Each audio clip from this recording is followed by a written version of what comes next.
Shaping Success with Wes Tankersley is brought to you by Aggressive Marketing Solutions, your solution for all business social media needs. If you need a team of social media marketers and content creators to help you build your brand on social media, text WES 2020 to 541-709-6502 today. Get started building your brand on social media. Success is defined differently by every individual. Some have never even considered what it is. I hope when I get older I'll be successful. What does that even mean? Money? Cars? Big house? On this show, we strive to look at it a little deeper, learning from successful individuals on what they believe success really is and how to obtain it. Everybody, enjoy the show. This is Shaping Success with Wes Tankersley.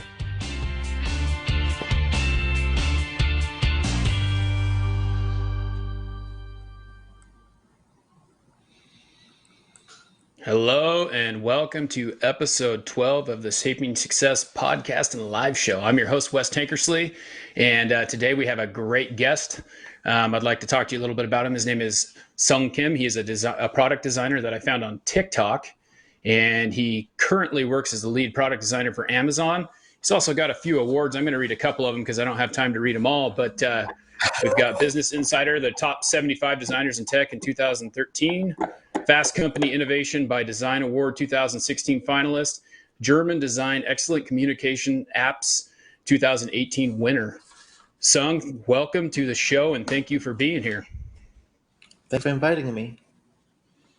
It's been great to watch you do all your stuff on TikTok. I haven't been on there very long, but I started scrolling across some stuff here and I see these, you do a great job of making sure that people get engaged right off the bat by putting your red text with the writing on there. And I'm like, oh, I'm going to hit that. And so I started scrolling through there and there was just all these great little clips of ideas and things that really drew me to you. So I'm excited that you were a part of that. Yeah, thanks for checking it out. I'm still experimenting. Yeah. Well, it's great stuff. And I'm sure that there's a lot of people who are watching. Is there, starting off here, I'd like you to go ahead and just kind of tell us a little bit about you. I talked about some of your awards, but can you tell us like where you came from, how you got where you're at and those types of things?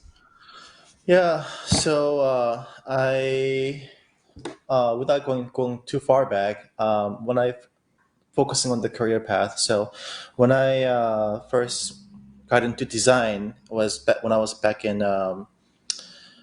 college, community college. I was working for a newspaper company as a cartoonist, illustrator, and one day the newspaper designer lady up and left because they switched the software and that she didn't want to learn the new software.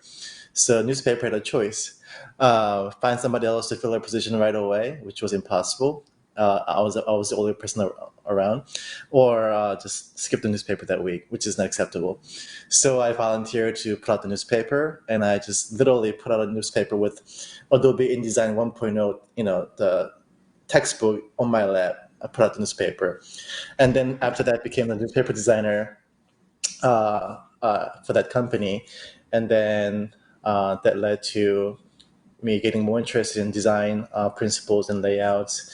That led to getting my first job as a web designer, and then other opportunities led me to designing mobile webs, mobile apps, and then I quit my job in 2013 to pursue my own passion project that led me to getting into startup industries where I learned tons of new skill sets, from building new companies to strategies to marketing to accounting, things that I never thought I needed to learn. And then here I am doing product design for Amazon and other startup companies around the country. So how much education do you have? What was your background in education? You mentioned community college. Do you have degrees, or how did you get where you're at? Yeah, so because my parents help me pay for the education, I had to kind of do it myself. So what I did was I went to community college for 2 years, got my 4.0 GPA, and then transferred to a university called Southern Methodist University in Dallas because they had the full scholarship, offer, and the advertising program. My justification for going to SMU to major in advertising was, if I have a graphic design degree, like, if I do graphic design, what am I going to use it for? What am I going to do to make money? Probably advertising. So that's why I went to transfer to SMU. But then what I realized was that they didn't have a graphic design degree. They just had advertising degree, and they didn't really have a design program. So I had to learn to design on my own mostly. But what they taught me was to put a concept together, like a conceptual ad design, and then be able to present it to other people. And that's what I really lacked: presentation skills and putting my thoughts together. So they really helped me shape that skill. And then I graduated from that college with the BA in advertising degree. So the design portion is pretty much kind of self-taught then? Is that what you're saying? Yeah. Yes. Okay. And so with that being said, we talk about, I've listened a lot and I've talked a lot about like not needing that education. Is that what you're finding a lot of designers are now too? They're not really necessarily having to go to college in order to be successful as a designer? Yeah, I guess you could say that I may sound jaded because I did not have those educational uh, resources to get where I am. Because when I first got in the industry, when I was in school, they didn't want to teach anything digital because they wanted to, um, teach to students how to design ads in traditional means like newspaper or magazine. They thought, the medium doesn't matter as long as you can put an idea together, which partially is true, but they didn't prepare me for uh, they didn't prepare me in terms of any technical skills, um, in terms of designing for web or mobile or anything. I mean, speaking of which, mobile didn't even exist when I was going to school. So the concept of mobile web design came along probably like 6 years into my design career. So when I got my first full-time job, that's when I learned how to design for a website. And then after my second or third um, job, that's really when I learned how to design an app. And then I sort of learned all the new skills on the job, on the fly. Literally, the first mobile website that I designed, I didn't have an iPhone. It was a project for Bud Light. So our agency won the Bud Light account.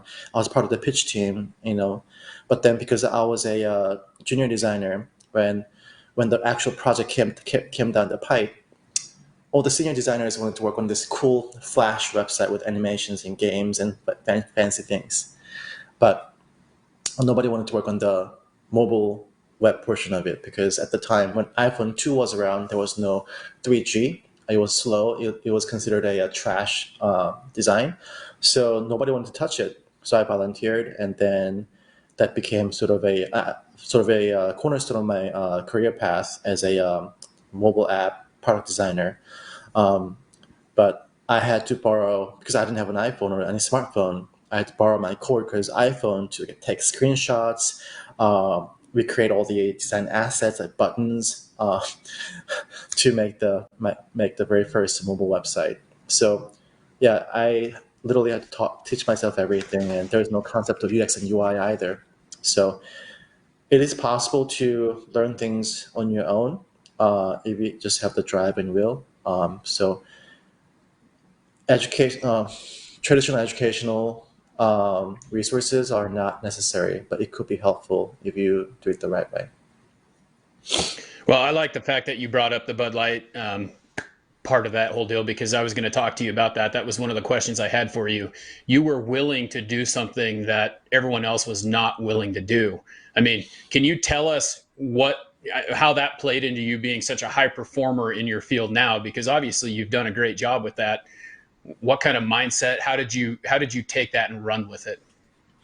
So looking back now, I realize that when I take on these opportunities that um, are seemingly undesirable, but if I say yes to them, to my best, it sometimes I get lucky and it turns out to be an amazing opportunity. But at the time when it was happening, I begrudgingly took that project because um, I helped the agency win the pitch with Bud Light, but because I was a junior, they weren't going to give me the cool part of the project. So I was like, you know what? I'll take whatever is left. That was my attitude. I wanted to instead of saying, you know what, fuck it. I'm not gonna deal with it. I just my attitude was, whatever you have, I'll take it and I'll do my best. And that that's sort of the attitude that got me here so far. Yeah. So wanting to do, no matter what, you're going to do the best that you can, even Yeah. in a crappy situation. Yep. And Okay. and looking back now, I know that the best opportunities in life come in that kind of form, that kind of shape and form. It's like something that nobody else wants to do, and sometimes that's the opportunity that's gonna that could break out big. Yeah, and that's kind of what you said. That's where you did something that no one else wanted to do, and it ended up being a great opportunity for you. It taught you so many things, and so that's a great way to do it. Um, you talked about I've talked in some of your videos. You talk about like doing free work to get your name out there. How Yeah. does that play in for someone who's new in design or new in any kind of situation that they're trying to follow or their passion? Yeah, so to give a little context, what I did was when I quit my job to pursue my passion project, I didn't have any money. So I had $8,000 in my bank account, and I was hustling to make money on the side to fund my project. One of the things I did was I went to a startup event. I still remember how I felt when I went to the startup event in Dallas. I had no idea how to talk about myself. I don't know how to talk to. Like, I don't know who to talk to, what to talk about. I just went there, and I had some crappy experiences. But over time, I met some interesting people that I saw value in, and I wanted to invest my time in them and build a relationship with them. So the way I did it was, if they when they needed design help, I was around to help. But whether it was a paid job or a non-paid job, as long as I see value in building a relationship with that person, I don't care about what kind of idea that person has, what kind of company they're building. I invest in the person, not the idea or the company. So I invest my time and talent into that person and build a relationship. And then I think the first year when I first jumped into startup industry, I think I've done at least like 20 projects, both unpaid and paid projects. And then that led to bigger jumping points and projects that led me to getting bigger jobs. Eventually, now I get all my freelance clients by referral. So I don't have to go to Upwork or Freelancer to find design jobs because Yeah. I made the investment early on and it's paying off now. Yeah, which I think is great. I think that a lot of people who are younger don't realize that that's what it takes in order to get those types of things done, and that you need to make sure that you are working on those types of things in order to get people to want to use you. And then once you create that network, sorry, I have my daughter walking in the door. Let's go. Hello. She wants to say hi, but then she's gonna go, huh? You say hi. Hello. That's Sung. Hi. What's your name? All right. What's your name? Tatum. Yep. Okay. Tatum. Nice All to right. meet you. Yep. All right. Well, you need to go. Okay. My wife is at work, so I get to watch my. Okay. All right. Let's go. A little bit later.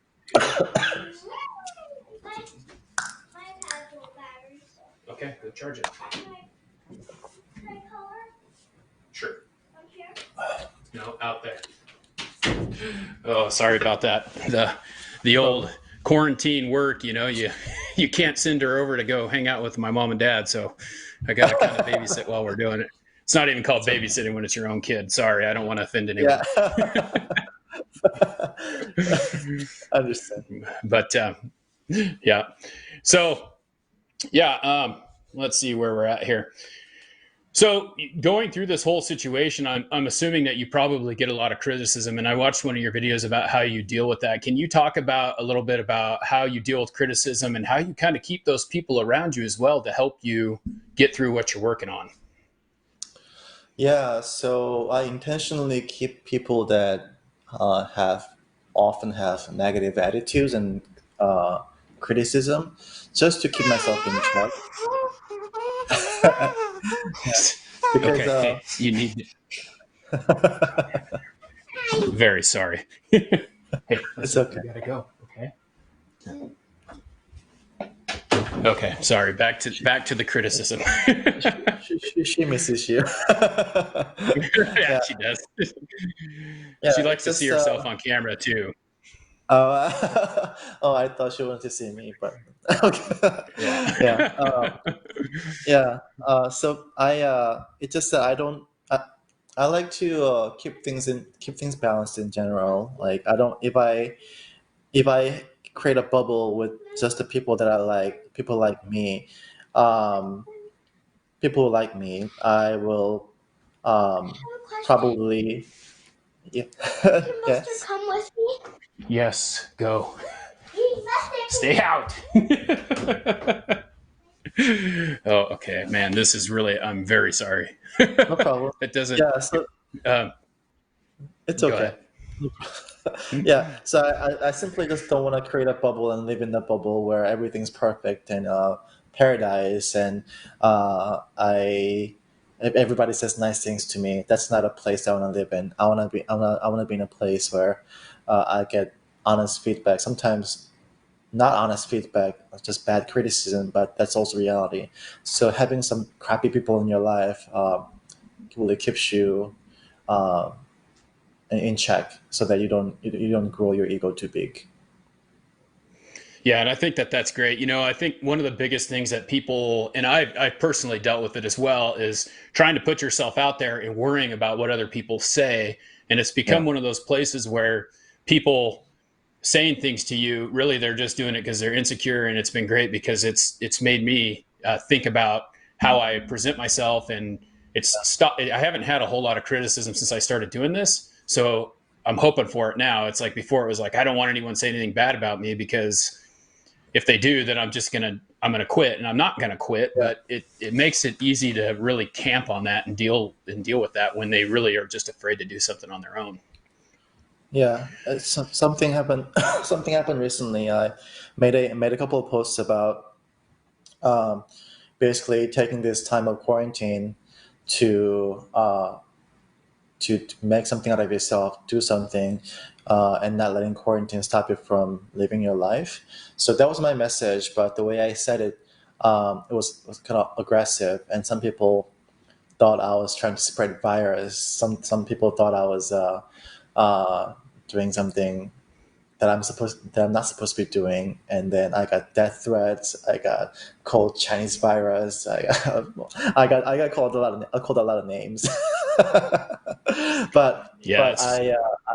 yeah, but I didn't delete any of those comments. But because that's reality, and I'm okay with that as long as if I don't get killed for some reason. Yeah. Yeah, Well, most of the time, these people who leave these comments are just talking anyway. They don't act, and they're afraid. They're afraid. yeah, They're just sitting behind their computer typing something out, acting like they're a tough guy. yeah. So. So, can one of the questions I also wanted to ask you about is reflection. How do you reflect on a lot of the things that you do? Because obviously you spend some time thinking on it. How does reflection play as a part in you making a better product, making a better you, and those types of things? So making these TikTok videos and Instagram posts have actually become a part of it because a lot of posts I'm making is literally something that I just applied in my real life. Like, for example, the video I made yesterday about how to phrase your what you say in your email when you're sending it to a client for approval. That's as I was writing it, I just had to give it a second thought and then change the ending sentence of my email to have a better effect. So I just did it, and I felt the need, and I felt compelled to make a video out of it. That's sort of how I make my videos nowadays. So by doing a TikTok video, I'm reflecting on my own actions and basically be educating myself and reminding myself. Sometimes I look at my old videos and it becomes a reflection too, like, oh, I talked about that. I told people to do that. I should keep doing that. And this is how I got here. Maybe I should keep doing what everything that I've done to get here, instead of, because once you get comfortable, you stop doing the things that got you here, and then that's when you start to go down the slippery slope. So Right. looking at all the posts I've made in the past sort of helped me remind myself, what I should be doing, not just saying it. Yeah, it's funny that you brought up that post about the email this morning because I know I sent you an email yesterday and I wanted you to be as prepared as you possibly could. But as I'm writing these questions, I'm like, should I share this document with him? I'm like, nah, he's going to answer the questions. We're just going to go through it and we'll be good. But Yeah. you inspired me to not send you another email. Yeah. um, so uh, yeah, I mean, and so we got a couple more questions here. One of the ones I want to ask you is, what would you tell someone, or what would you tell yourself? You've been doing this for quite a while. When you first started, what would you say? What advice would you give to yourself or to someone who's wanting to get into the same type of career path that you are? Hmm. Let's see. The biggest thing I learned is that you are a lot more capable than you think you are. Because when I first realized this when I was working in my last agency job, I accidentally came across a pricing sheet of everyone in the agency. It was just sitting on the table, so I looked at it. The agency was charging our clients $100 an hour for my hours and paying me $25 an hour. So Oh, dang. what I realized was I was trading my security blanket of working for a bigger agency with the benefits for bigger potential. Um, so that became sort of how I priced myself when I quit my full-time job to do contract jobs and freelance jobs. I started out at $100 an hour. Obviously, I didn't get the clients who would be willing to pay $100 an hour right away, but now I'm getting clients that are willing to pay $150, even $300 an hour for my time. So you I would not have found out that I'm worth that much if I kept myself in a shelter, in a bubble, uh, of a secure environment, like working for a big company or agency. Um, so if you really want to see true potential of like what you can do, you need to get out of the bubble and push the boundaries of what you thought you could do, because you can do a lot more. Okay, well, that's great. I really like that. I like the fact that you're talking about how that is, and that's a lot of people are afraid to push themselves. Okay, so our final question here. The show is called Shaping Success, and it's about kind of this defining the success of one person at a time.